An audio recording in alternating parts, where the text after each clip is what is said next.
Hey guys, and welcome back to the channel, and today we're taking a look at what I think is going to be the last keyboard I look at for some time, and I actually requested this keyboard. This is the Velocifier TKL02 wireless keyboard, and obviously that's the part that actually makes this keyboard stand out a little bit from other sort of gaming geared keyboards is the fact that this thing is wireless. A big thank you to Velocifier for sending this out to me. I'll leave some links down below because the TLDR on this thing is it's a pretty great keyboard, and it has a permanent home with my test bench setup. So let's talk about this thing.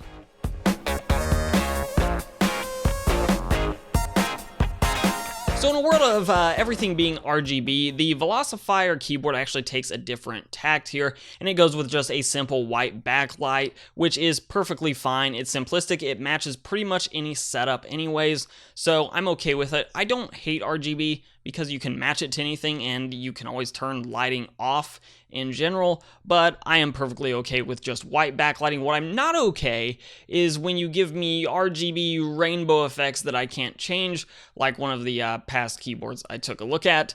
This keyboard avoids that fate, so good on them there. Now, the key switches do have a small tactile bump at the very bottom of them, and they are not the best feeling mechanical switches I've ever come across, but they are miles ahead of any sort of membrane switches, and they don't take long at all to get used to. In fact, my wife has been using this keyboard a little bit more than I have in the past couple of weeks, and she said that she kind of didn't like it when she first got started with it, but to be fair to her, she was moving from a MacBook Pro being her primary typing device, as well as a MacBook Air for work with sort of the old chiclet keys, and moving to a mechanical keyboard would be pretty jarring in that case, but she said that she's liking it more and more all the time, and she's at the point where she quite likes it, so I might have to pry it away from her a little bit.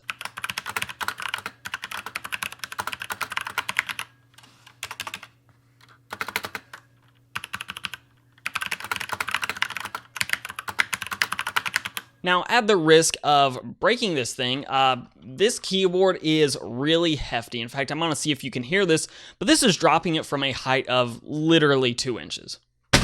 So with that heft, along with the rubber pads on the bottom of the keyboard, and by the way, there are rubber pads with the keyboard sort of flat, but also the feet that flip up also have rubber padding on them. So this thing is not going anywhere as far as sliding around a table, even a pretty slick table surface. This keyboard is not moving unless you are wanting it to move because it's hefty, it's staying put, it's well constructed. There's virtually no flex at all to the keyboard.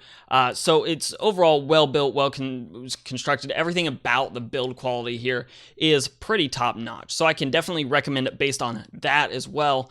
But we really don't care about anything if it doesn't work well. So wireless transmission is handled through this tiny dongle, and one of the things that I hate about this keyboard is that there's no little compartment in it that you can actually store this. So, ooh, snap. So it's really easy to lose, but on top of that, there's no branding on it. So if you just throw it in a drawer somewhere and forget all about it, there's a good chance you won't recognize it as your Velocifier keyboard receiver, and it may go missing that way. So make sure that you keep track of this little guy because it's apparently easy to drop and definitely easy to misplace if you're taking your keyboard out of service for any period of time. Now, with that said, I did notice one problem when I was typing because everything else was really plug and play and off to the races.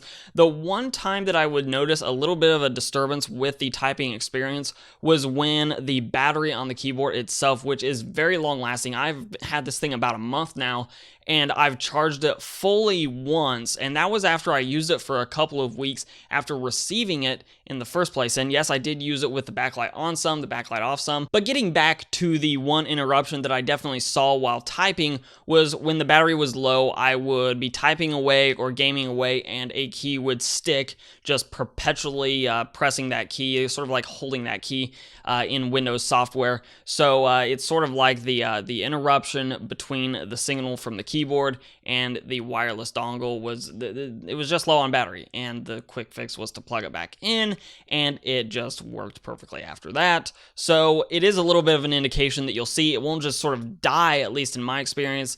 It will sort of fade out, and then you'll get stuck key presses, which could be a major problem if you don't have an undo button. When it does die, however, be comforted with the fact that the battery is built into the keyboard. That's a 1,850 milliamp hour battery, and gratefully, at least on my end, I'm grateful, the charging is handled through a USB Type-C cable, which you can just plug into, whether it be the wall, your PC, whatever. It's a Type-C cable, so it matches up with most modern Android phones, really most modern everything except an iPhone. That's just a joke, Apple people. Just a joke. But because of that, I can just grab, well, actually my MacBook Pro charger cable is right here. I can just plug it into the keyboard and it's off and running, back charging up. So charging is easy because I have Type-C out the wazoo now that it's finally starting to proliferate really every part of computing. So props to Velocifier there for including a Type-C port and not micro USB. So the verdict here is actually really simple. I would definitely recommend this keyboard, especially considering the price right now.